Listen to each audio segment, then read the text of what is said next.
24 तीर्थंकर भगवान की जय हो। परम पूज्यमान आचार्य श्री विद्याभूषण सन्मति सावित्री महाराज की जय हो।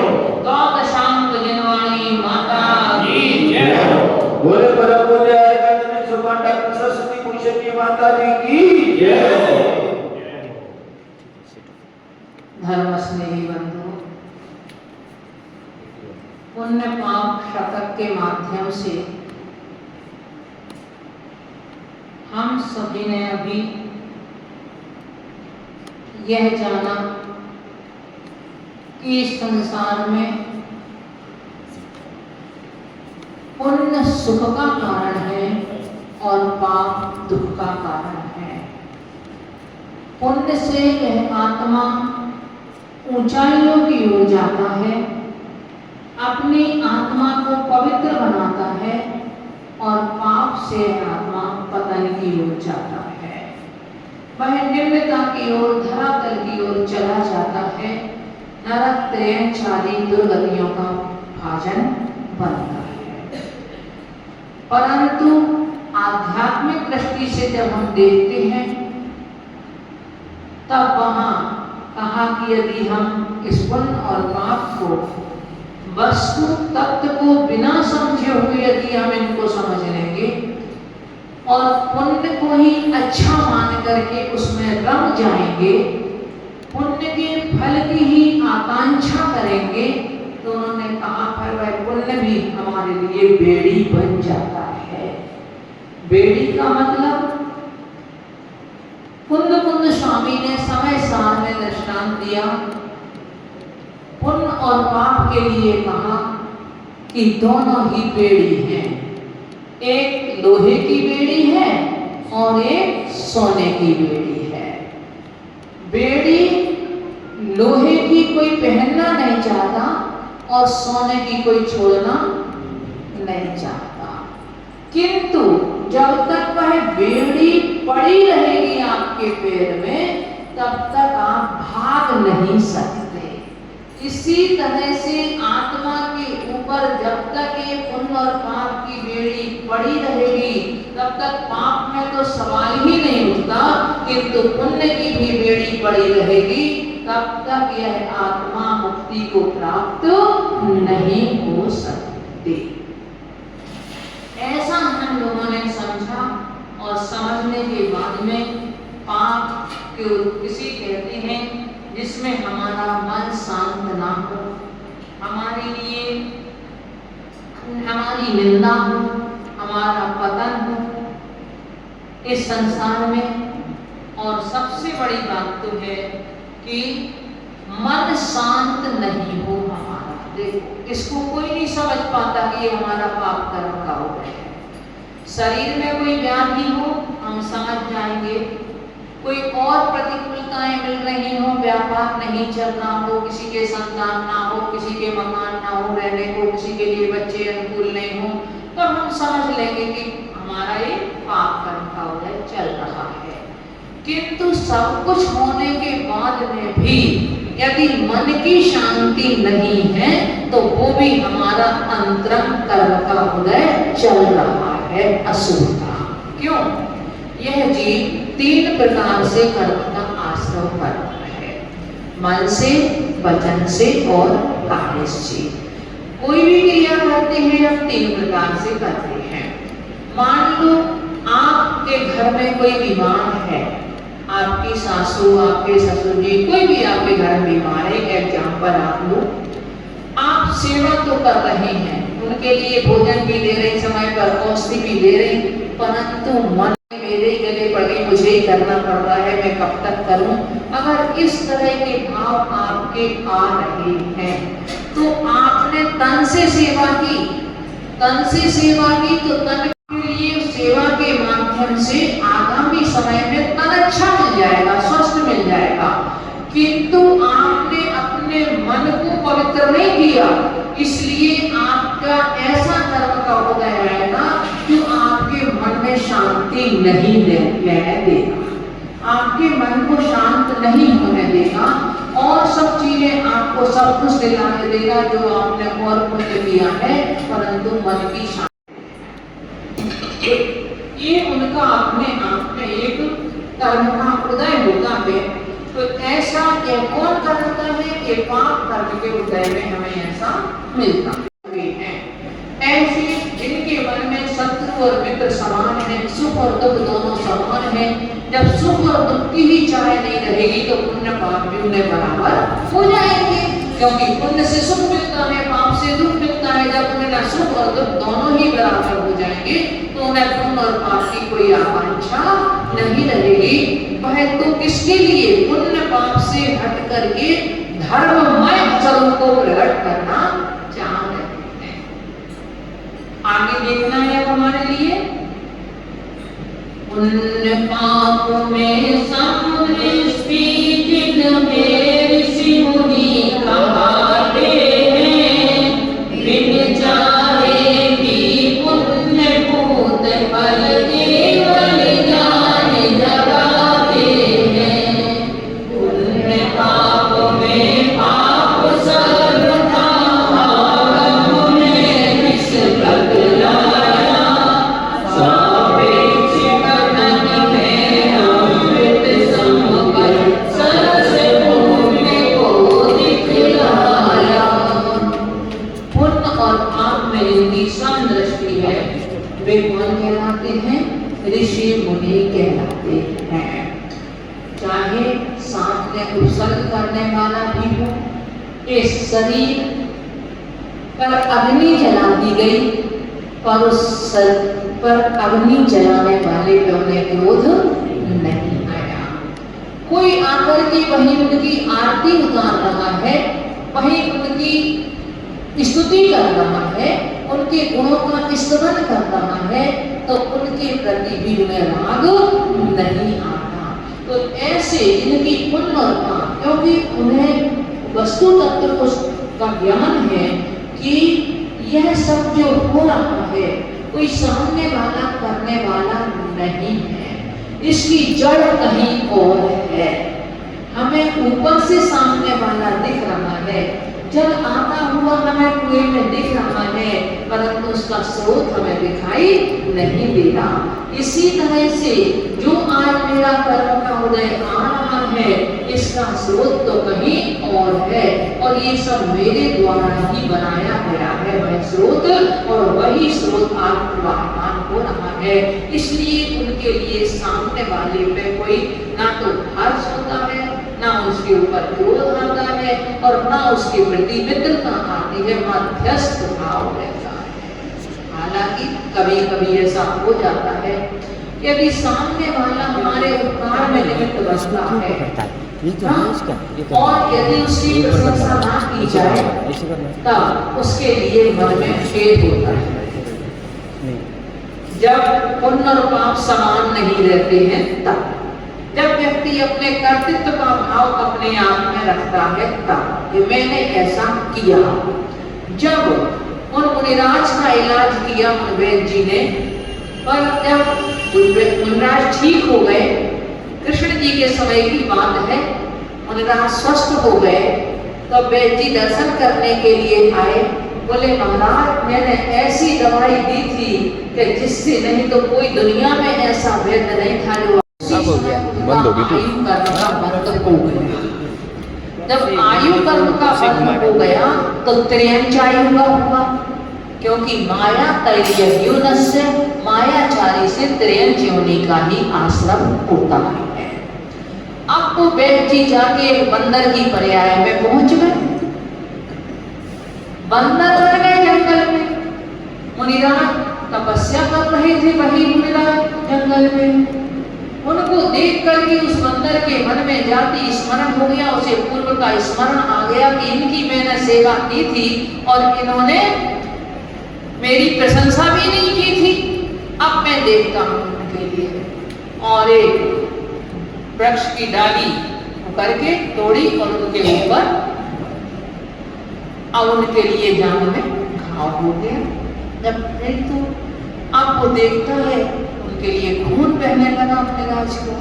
अब बंदर देखता है दूर बैठा बैठा, पहले तो थोड़ी देर उसे शांति सी मिलती है, कोई बदला ले लेता है किसी से, तो उसके मन में लगता है मैंने बहुत कुछ अपना कर लिया। उसके अंदर की जो बदले की अग्नि है कसाय की, वो थोड़ी शांत हो जाती है। परंतु जब देखा कि ये तो अब भी कुछ नहीं कह रहे हैं, उसी भाव से शांति से बिल्कुल अपनी तपस्या कर रहे हैं। इन्होंने आंख खोल कर के भी देखा कि कौन मेरे ऊपर ये कर रहा है। अब उसके मन में दया भाव उमड़ा, और दया भाव उमड़ा, पूर्व के संस्कार वो भी उदय आए, तो दवाई का ज्ञान हो गया कि कौन सी दवाई अब मुझे चाहिए। पूर्व के संस्कार की वजह से गया जंगल में, कोई जड़ी बूटी तोड़ करके लाया और वो अपने हाथ कैसे भी करके उसने पुरुषार्थ करके उन मनराज के घावों पे लगा दी। तो पुनः भी भैया बंदी की कहने का तात्पर्य यहाँ ये है कि जिन्हें पुण्य और पाप में जिनकी समदृष्टि है, जो उस पुण्य पाप में पूर्ण समता जिनके लिए आ जाती है, वे बिना आकांक्षा के भी और ध्यान की श्रेणियों को पार करते हुए केवल ज्ञान को प्राप्त हो जाते हैं। क्योंकि यदि विकल्पों में उलझ जाते, यदि इतनी विकल्प में उलझ जाए कि मुझे मुक्ति की प्राप्ति हो जाए, तो भी मुक्ति की प्राप्ति होने वाली नहीं है। क्योंकि विकल्प आ गया आपके लिए, और वो है निर्विकल्प होकर के वह केवल ज्ञान को प्राप्त कर लेते हैं। पुण्य पाप में पाप सर्व था। अब पुण्य और पाप इन दोनों में पाप के लिए तो क्या कहा, विष की तरह छोड़ने योग्य कहा है। विष कोई खाना चाहता है क्या? कोई नहीं चाहता विष खाना। अब बात अलग है जब व्यक्ति के संक्लेश परिणामों की तीव्रता हो जाए और वो सोचे अब मुझे मरना ही है, जब उसकी कसाय की इतनी तीव्रता हो जाए तब वो उस विष जहर को भी खा लेता है। किंतु फिर भी सामान्यतया यदि मान लो आपका बिल्कुल मनपसंद भोजन बना हुआ है, मनपसंद डिश आप ले रहे हैं, और उसमें यदि कोई आके आपका हाथ पकड़ के अरे नहीं इसमें थोड़ा सा जहर मिला, कितनी भी भूख आपको लग रही हो, कितनी भी मनपसंद चीज आपकी हो, आप क्या करेंगे? फिर उसके बाद आपके मुख में जाएगी वो चीज। मुख में जाने की बात तो अलग है, जो अंदर का होगा वो भी बाहर करने की सोचेंगे कि कहीं अब जहर पेट में पहुंच गया है। यदि अपने आप से नहीं होगा तो डॉक्टर के पास दौड़ेंगे कि जहर या कहीं में मरना। तो वो पाप के लिए इसी तरह से छोड़ने के लिए कहा है। किंतु अपेक्षाकृत कथन में पुण्य को अमृत के समान कहा है, क्योंकि यदि व्यक्ति पुण्य और पाप दोनों में से पाप को छोड़ेगा फिर क्या करेगा? सभी में इतनी सामर्थ्य तो है नहीं कि ध्यान में लीन होकर के बैठ जाए हमेशा हमेशा, तो पुण्य की न्याय करेगा। इसलिए उस पुण्य को अमृत के समान अर्थात उसको अपनाने के लिए कहा है। सरस पुण्य को दिखलाया, ऐसे आगम में उसके लिए अमृत के समान सरस पुण्य के लिए कहा गया है। पुण्य उदय अंधा होता है, पुण्य अब गुण का मान नहीं, शत्रु मित्र सम बन जाते हैं, वो अक्षर का ज्ञान नहीं। पाप उदय में ध्यानी ज्ञानी जग निंदित हो जाते हैं, तक को तड़ में सगे काम नहीं आते हैं। ये पुण्य उदय तो मिलता है, उसमें गुण हो चाहे अवगुण हो, परंतु फिर भी उसकी प्रशंसा करते रहेंगे। बहुत अच्छे हैं, बहुत अच्छे हैं, मतलब उसकी प्रशंसा होती रहेगी। क्यों होगी? क्योंकि उसका पुण्य काम कर रहा है उसका। और शत्रु भी उस समय मित्र के समान बन जाते हैं। शत्रु भी पुण्य के उदय में मित्र के समान बन जाएंगे। देखो रामचंद्र जी जब गए जंगल में, और जब रावण के लिए उनके लिए से विजय प्राप्त करनी थी, तो राम ने किसी को बुलाया नहीं, अपनी सहायता के लिए उनने बुलाया नहीं, किंतु अपने आप ही सुग्रीव आदि सभी राजा बड़े बड़े उनकी शरण को प्राप्त हो गए। यहाँ तक कि रावण का भाई सगा भाई, जो एक बार पूर्व में रावण के मरण को मारने वाला उत्पन्न हो गया है, ऐसा जब उसे पता चला तो राजा दशरथ का सिर भी काट करके उन्होंने तभी मालूम चल गया था राजा दशरथ के लिए, तो उन्होंने क्या किया था कि नकली उनका पुतला बना करके तो उस पुतले को ही काट करके उस समुद्र में फेंक दिया था। और फिर विभीषण को बाद में पश्चाताप भी हुआ था, क्योंकि धार्मिक व्यक्ति था कि मैंने हिंसा करके गलत काम किया है। ऐसा भाई जिसने अपने भाई के पीछे दूसरे के प्राण भी ले लिए और वह अपने भाई का विरोधी बन गया, अपने भाई को छोड़ करके शत्रु की सेना में चला गया। तो क्या होता है कि जब पुण्य का उदय हो तो हमारे शत्रु भी मित्र बन जाते हैं, और जब पाप का उदय हो तो मित्र भी शत्रु बन जाते हैं। रावण का असुर का उदय था तो भाई जैसा मित्र जाता है, तो वह भी उसे छोड़ करके चला गया। और यहाँ राम का पुण्य का उदय था तो वह शत्रु भी मित्र बन करके उनके पास में आ गया। ये सब रावण के भी परिचित थे, सुग्रीव वगैरह ये सब पहले रावण के भी अधीनस्थ थे, सब आए राम की संग में। वैसे भी यहाँ भी हम लौकिक व्यवहार में भी देखते हैं कि जिसका कहते भाई जिसके स्टार अच्छे चल करे हों बस फिर कुछ नहीं, है ना। ये सब विद्याधर राजा थे। हाँ, और राम का भूमि गोत्री थे। तो विद्याधर राजा थे, रावण ही विद्याधर था, तो वो सब रावण के ही उसके तो थे पक्ष के, किंतु वो सभी रावण को छोड़ करके राम के पक्ष में आ गए थे। तो ये पुण्य और पाप की बात है, हो जाती है। तो और देखो कई लोग ऐसे होते हैं बिल्कुल बिना पढ़े लिखे हो पर फिर भी उनकी प्रशंसा होती है। कई लोग हैं ऐसे भी, हमने विद्वानों को भी देखा, इतना उनके लिए ज्ञान, एक ग्रंथ अपना ऐसा है जिसमें से कोड वर्ड लिखे हुए हैं, बस उन कोड वर्डों को अपन के लिए जोड़ना पड़ता है। ध्रुवलय नाम का ग्रंथ है, वो पढ़ना कोई नहीं जानता, और एक विद्वान भी आए तो वो उसको पढ़ना जानते हैं, परंतु फिर भी उनका प्रवचन सुनने के लिए कोई तैयार नहीं। तो जब मैंने सोचा कि ये वास्तव में अपने अपने कर्म का उदय है, कि उस समय उनका ज्ञान की भी कोई कीमत लोगों के मन में नहीं होती है। कई लोग हैं जिनके पास में कुछ नहीं हो, कई नेता ऐसे हैं कि जिनके बिल्कुल बिना पढ़े लिखे हो, अनपढ़, परंतु वो देश के नेता बन जाते हैं, संभालते हैं, देश को संभालते होती है, और पढ़े लिखे रह जाते हैं, अच्छे अच्छे ज्ञान। तो शत्रु भी उस समय मित्र बन जाते हैं, वो अक्षर का ज्ञान नहीं, भले उन्हें कुछ भी ज्ञान ना। और पाप कर्म का जब उदय हो तो बड़े बड़े ज्ञानी ध्यानियों की भी निंदा जग में हो जाती है। बड़े बड़े ज्ञानी ध्यानियों की निंदा हो जाती है। मान लो कोई साधु है, उनके पास आकर के कोई बैठा, उसी समय लेकर के, और हो सकता किसी ने माने कोई ऐसी घटनाएं हो जाती हैं कि जिनके कारण से साधुओं की भी निंदा हो जाती है, बड़े बड़े साधुओं की भी निंदा हो जाती है, और अपकीर्ति उनकी हो जाती है, लोग में बड़ी तीव्रता से अभ्यास फैल जाता है। तो इसका कारण भी हम समझें। देखिए, एक महिला हमारे पास आई अमेरिका से, अमेरिका रहती थी वो, यहाँ आई थी इंडिया। तो वो उसने बताया, बोले मानो जी हमारे यहाँ एक विद्वान आपके यहाँ से जाते हैं, यहाँ से भारत से, और वो वहां जाकर के साधुओं की बुराई करते हैं। हमने सोचा कि अमेरिका में रहने वाले 90% क्या 99% लोगों को बिल्कुल प्रत्यक्ष में साधुओं के दर्शन नहीं होना है, दिगंबर साधुओं के।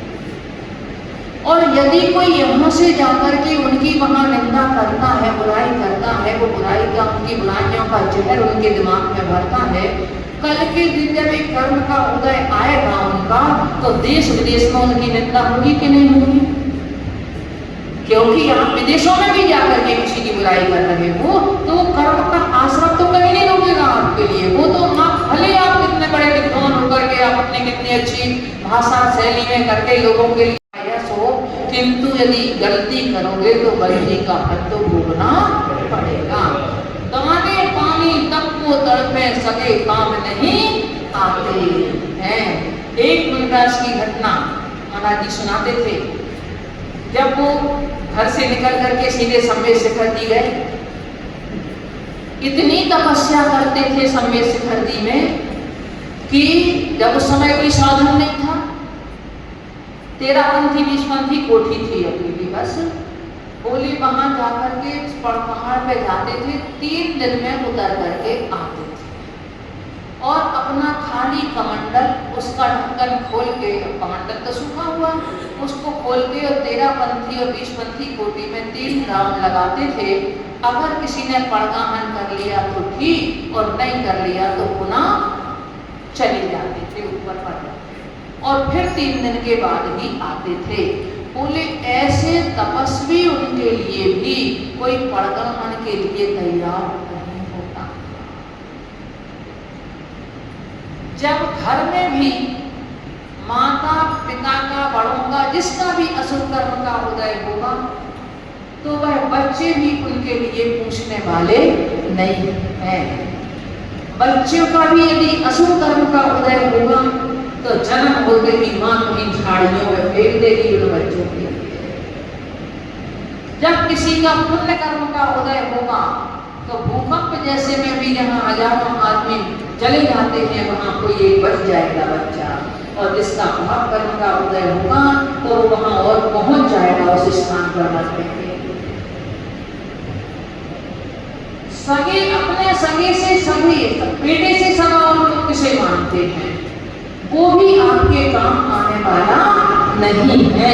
तब जब आपका पाप कर्म का उदय हो, दाने पानी तक के लिए आप कर्म जाओगे, आपके लिए कोई पानी पिलाने वाला भी नहीं रहेगा उस असुर कर्म के। इसीलिए कहा जाता है कि कम से कम कहीं हम ऐसे कर्म का बंध अपने आप में ना कर ले, कहीं किसी कसाई के बल से, कि हम संसार में रह करके और हम कम से कम दाने पानी को भी कर।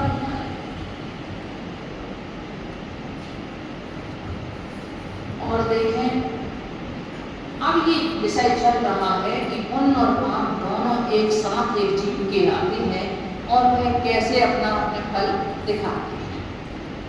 पुण्य उदय में ख्याति फैले, आगे लोग गुणगान करें, पाप उदय में अपयश निंदा करके भी अपमान करें। सबल पुण्य के उदय मुनिवर केवल ज्ञान जगाते हैं, अबल पुण्य में करे तपस्या फिर भी यश नहीं पाते हैं। पुण्य के उदय में हमारा यश भी यदि फैलता है कि तो किसके उदय में फैलता है? पुण्य के उदय में। और बड़े से बड़े ज्ञानी भी उनकी प्रशंसा करेंगे, आपके लोग भी करेंगे और विज्ञ भी करेंगे, दोनों ही उनकी प्रशंसा करेंगे।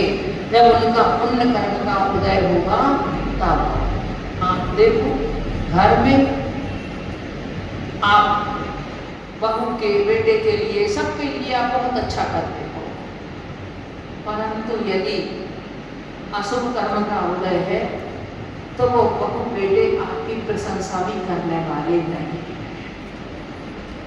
और यदि आप कुछ भी नहीं करते हो फिर भी हो सकता है नेताजी आए, अकेला पीता काट गए, प्रशंसा किनकी हुई? नाम किनका हुआ? बेचारे मजदूर इतनी मेहनत करते हैं, उनका कब नाम होता है? उनका नाम लेने वाला कोई होता है जो वहां काम कर रहा होता है, किंतु अकेले पीते काटने वाले का तो यश मिल जाता है। हाँ हाँ, घर गृहस्थी में मान लो प्राय करके कैसे देखो यश और अपयश का उदय। मान लो दो है घरानी जेठानी, एक का पुण्य का उदय है, एक का थोड़ा पाप कर्म का उदय है, और जिसका अशुभ कर्म का उदय है वो बेचारी सुबह से लगी है रसोई में काम कर रही है, सासू कहीं बाहर गई थी, अब उसके लिए थक गई, उसने सोचा कि चलो कम से कम मैं थोड़ी देर आराम कर लूं। और इतने में ही देखा कि इतने में ही जेठानी जाकर के चौके रसोई में पहुंच गई और वो बेचारी आराम करने के लिए जरा सा चली गई। साफ हुई, उसने देखा उसका तेवर चढ़ गया कि अरे कोई काम करने के लिए लगी है और क्या महारानी आराम से सो रही है। होता है कि नहीं होता है? तो ये है पुण्य और पाप चीज का। एक बेटा आपका जो विदेश में रहता है उसके लिए आपका कुछ नहीं करना है, किंतु उसका यदि दिन में एक फोन भी आ जाता है तो भी लगता है माँ को और पिता को कि अरे मेरा बेटा एक दिन बिना फोन किए नहीं रहता। और जो पास में रह रही है वो आपकी बहू को आपके बेटा दिन भर आपकी सेवा कर रहे हैं, आपको भोजन करा रहे हैं, पिला रहे हैं, और भी आवश्यकताओं की पूर्ति कर रहे हैं, तो भी उनका नाम नहीं लेना चाहते। तो ये पुण्य और पाप का ही खेल है जीवन के। तो पुण्य के उदय में तो यश मिलता है और पाप के उदय में अपयश मिलना, घर के भी अपमान करें, घर के लोग भी हमें कभी सम्मान नहीं दे सकते हैं। कह देंगे अब तो तुम बेटी के पास जाओगे, दुकान पे जाओगे, वो कहते पापा जी आप तो घर बैठो तो ठीक है, अब आप कल से दुकान पे नहीं आया करो, आप फैक्ट्री में नहीं आया करो, आप मेरे ग्राहकों को बिगाड़ देते हो, आप मेरे क्लाइंटों को कर देते हो। पिता ने बनाई सारी जन्म से 50 साल पिता ने मेहनत की और बेटे ने आकर के अधिकार कर लिया और पिता के लिए कह दिया कि अब आप कर गए। तो कब घर के भी अपमान करें, उनके लिए ये इससे बड़ा और अपमान नहीं होगा, इससे बड़ा दर्द उनके मन में और नहीं होगा जिस दिन उनकी बनाई हुई चीज के लिए और आप कह दोगे कि अरे तो अपने घर बैठो। तो पाप उदय में अपयश मिलना, ये सब किसके उदय में होता है? पाप के उदय में अपने घर के लोग भी, परिवार के लोग भी, समाज के लोग भी, कोई भी हो, समाज के लिए करोगे, धर्म के लिए करोगे, मंदिर के लिए करोगे तो भी कहीं आपको यश मिलने वाला नहीं है। और उसका कारण है कि हम दूसरे के यश पे पानी फेर करके आए हैं, तो आज हमारे यश पे पानी कोई फेर रहा है।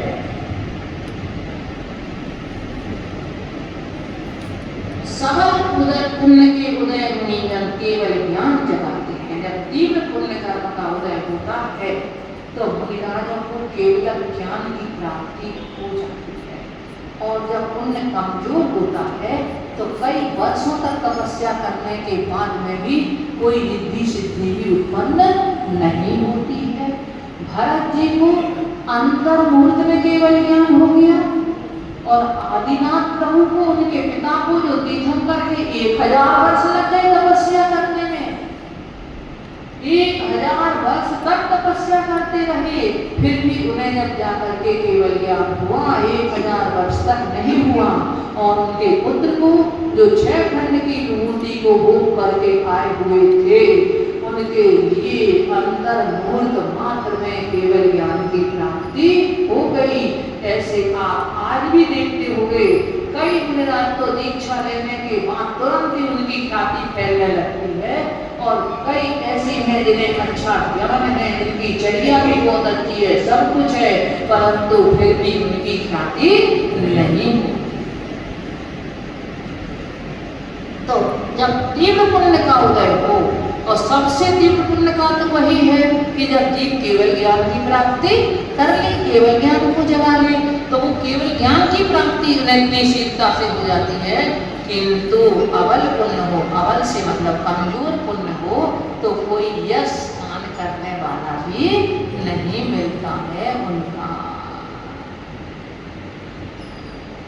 पुण्य आत्मा के बल भाव में तीर्थंकर बन जाते हैं, करे करोड़ों वर्ष तपस्या फिर भी कुछ भरमाते हैं। पुण्य योग से ज्ञान बिना भी नर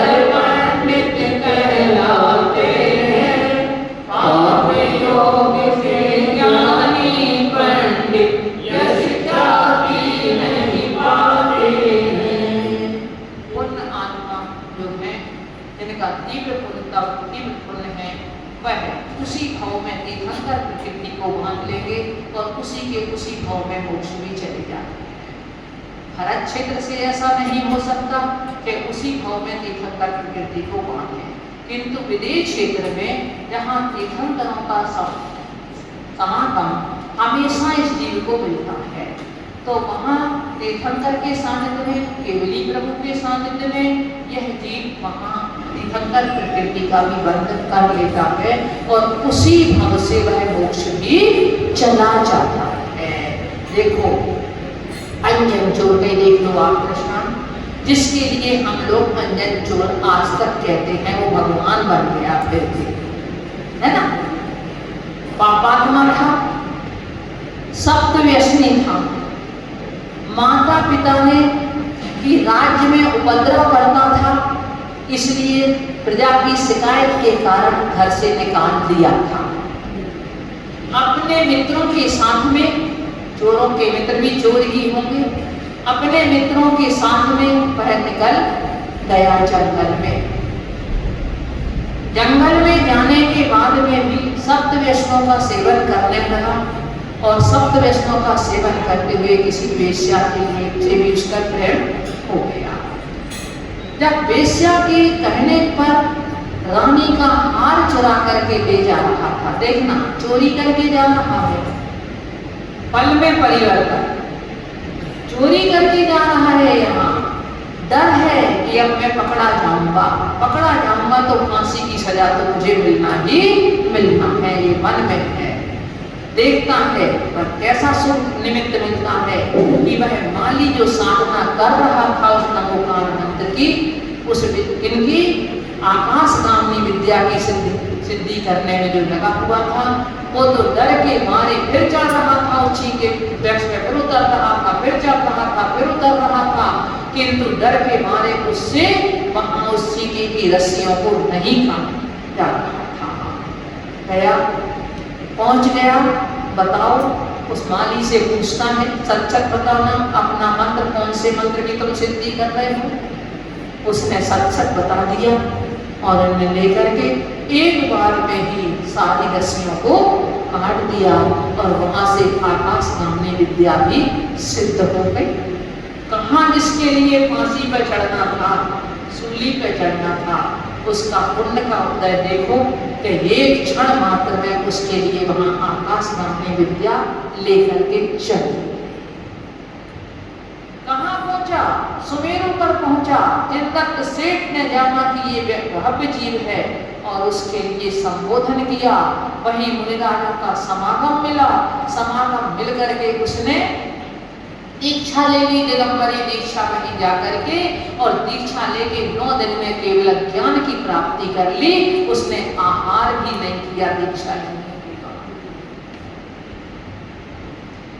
कहाँ कोई सोच सकता था कि यह जीव सप्त व्यसनों में जो लिप्त है और वह सप्त व्यसनों में लिप्त जीव भगवान बन जाएगा इसी भाव में, इसी भाव में वह मुक्ति को प्राप्त कर लेगा? कोई सोच सकता था? हमारे सामने अगर किसी का कोई शराब पीने वाला हो, कोई जुआ खेलने वाला हो, तो हम तो हमारी दृष्टि में वो पापात्मा है, हम उसको निकट बैठाना भी पसंद नहीं करेंगे। हम उसके लिए अपने किसी की संगति कर देना भी पसंद नहीं करेंगे। किंतु ऐसा किसके अंदर कौन छिपा हुआ है, किसका पाप कर्म कब पुण्य कर्म में परिवर्तित हो जाए और किसका पुण्य कब पाप में परिवर्तित हो जाए, ये कहा नहीं जा सकता। समय का कोई ठिकाना नहीं है। तो कहते पुण्य आत्मा की केवल भाव में, उसी भाव में भी मोक्ष को प्राप्त कर लेते हैं, तीर्थंकर पद को प्राप्त कर लेते हैं। और कुछ ऐसे भी हैं जो करोड़ों वर्ष तपस्या करते हैं, फिर भी संसार में भटकते रहते हैं। मारी जी का जीव था जिसके परिवार के सारे लोग उसी भाव से मोक्ष चले गए, परंतु उनमें से एक ऐसा भी निकला जो भटका, इतना भटका, पूरे एक कोड़ा कोड़ी सागर तक भटकता रहा, किंतु आखिर बाद में उसने कल्याण किया, वो एक बात अलग है। किंतु फिर भी इतना एक कोड़ा कोड़ी वर्ष तक तो भटका। एक कोड़ा कोड़ी सागर, 1 करोड़ को 1 करोड़ से गुणा करो तो ये कोड़ा कोड़ी होता है और ऐसा एक कोड़ा कोड़ी सागर तक वह जीव भटकता रहा। एक इंद्री पर्यायों में गया, अकौआ में गया, वेश्या की पर्याय में गया, ऐसी ऐसी माने दुर्गतियां में बह गया कि जिनके लिए कोई जाना पसंद भी नहीं कर सकता, कोई सोच नहीं सकता कि ऐसा पुण्य आत्मा जीव जिसने दीक्षा भी ले ली हो और वह भटक गया उससे, किंतु बाद में फिर से पुनः सुधर गया, पुनः अपना उत्थान कर लिया। तो कहने का क्या है कि ये सब उसके पुण्य और पाप का खेल था। उसका भी कोई अशुभ कर्म का दिव्य उदय था कि उसके माध्यम से इतने धर्मों का परिवर्तन होना था, मिथ्या मार्ग चलना था उसके माध्यम से, और उसने मिथ्या मार्ग को चलाया और अंत में स्वयं तो सुधर गया, अपना उत्थान कर गया। कहीं कोई फिर उसे बाद में कितना 72 वर्ष की आयु में आए और उस 72 वर्ष की आयु में उनका सब कुछ हो गया, वह तीर्थंकर पद पर प्रतिष्ठित हो गए, किंतु करोड़ों भक्त तक उनके लिए भटकना पड़ा। वहाँ से विचलित हुए तो दोनों ही कार्य होते हैं कि पुण्य के उदय में तो जीव बहुत जल्दी तपस्या करके भी अपने लक्ष्य को प्राप्त कर लेता है, और यदि उसमें भी पाप कर्म का उदय हो तो वह करोड़ों वर्ष तक भी तपस्या करता रहता है, परंतु फिर भी सफलता नहीं है। तो हम सभी यही है पुण्य और पाप को समझने का उद्देश्य कि हम पाप से विरक्त हों और पुण्य क्रियाओं में प्रवृत्त हों, किंतु हमारा लक्ष्य अपनी उस शुद्ध आत्मा को प्राप्त करने का बना करके ओम नमः शिवाय।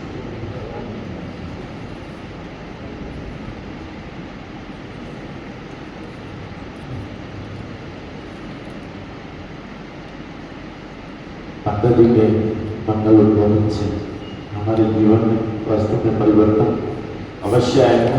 मेरा आप सभी से अनुरोध है, अधिक से अधिक संख्या में प्रवचन के माध्यम से हम अपने जीवन को परिवर्तन करें थोड़ा, और 8:45 से 8:30 बजे बस फिक्स टाइम, और शाम को गुरु भक्ति का टाइम 6:30 बजे से 7:30 बजे तक है। परसों यानी कि 10 तारीख से, परसों 10 तारीख को गुरु पूर्णिमा है, प्रातः भगवान का महाअभिषेक होगा और गुरु पूजन होगा, सभी से अनुरोध है। इसके अतिरिक्त 48 दिवसीय दीप आराधना, दीपोत्सव जिसे कहें, 48 दिन तक हमारी लगातार दिवाली भगवान आदिनाथ जी के चरणों में चलेगी। शाम को 6:30 बजे से 48 दिनों तक दीपों की आराधना रहेगी, भक्तापर निवेदन के माध्यम से और माता जी की वाणी के माध्यम से, माता जी के पावन सानिध्य में। मेरा आप सभी से अनुरोध है उसमें भी अपने नाम लिखवाएं। और जहाँ तक मंगल कलश की स्थापना का बात है, 13 तारीख की 21,000 वाले लगभग सभी कलश बुक हो चुके हैं। 51,000 रुपये वाले में 2-4 कलश बचे हुए, जैसे प्रधान जी ने बताया, विपिन भैया ने। तो मेरा आपसे अनुरोध है अपने भावों को बनाए, उससे पहले हो जाए।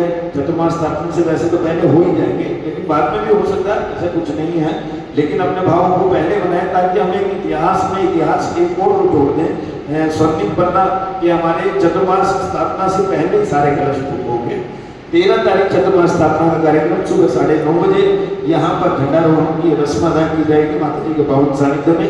यहाँ से हम शोभा यात्रा के रूप में सभी लोग कम्युनिटी सेंटर जाएंगे माता जी के पावन सानिध्य में, माता जी के पावन निर्देशन में, और वहाँ जाकर बाकी सभी रस्में जो हैं उसकी चतुर्मास स्थापना की पूरी की जाएगी माता जी के पावन सानिध्य में। मेरा आप सभी से अनुरोध है, भोजन पानी की भी व्यवस्था वहीं पे है, कोई आत्मोन्नता नहीं करना, सह परिवार पहुंचना है, क्योंकि बच्चे चतुर्मास स्थापना नहीं देख पाते। मैं एक बार मैंने अपने जीवन का अनुभव बता रहा हूँ कि बच्चे चतुर्मास स्थापना नहीं देख पाते, और चीजें देख लेते होंगे, साधुओं का आना जाना सब कुछ देख लेते होंगे, लेकिन चतुर्मास स्थापना कब होती है? जब हमारे नगर में साधु विराजमान, और ऐसा बहुत कम सहयोग मिलता है। और माडा टाउन के इतिहास में तो पहली बार परम सौभाग्य, मतलब बहुत पुण्य का उदय है कि माता जी का पावन सानिध्य और चतुर्मास मिलता है। तो मेरा अनुरोध बच्चों को जरूर लेकर आए, ताकि उनको ये लगे कि चतुर्मास स्थापना क्या होती है, दीक्षा जयंती जो होती है, दीक्षा क्या होती है उसके बारे में। कभी दीक्षा जयंती माता जी को मनाने चतुर्मास में होगी, मेरे घर मुझे ध्यान नहीं आते हुए जाएगी, तो वो जरूर दिखाएं उस अवसर को कि भाई दीक्षा क्या होती है, हम जैन धर्म में दीक्षा क्यों लेते हैं। तो इन सभी भावों के माध्यम से मेरा आपसे करबद्ध निवेदन रहेगा कि आप सभी सब परिवार अधिक से अधिक धर्मानुरागी बंधु आए और वो मिला इन्हीं भावनाओं के साथ। बोले परम पूज्य आर्यकानंद सरस्वती भूषण माता जी की जय, स्तुति। માટે नमो अरिहन्ताणम् ॐ नमो सिद्धाणम् ॐ नमो आयर्याणम् ॐ नमो वजायाणम् नमो लोये सवसाहूनम्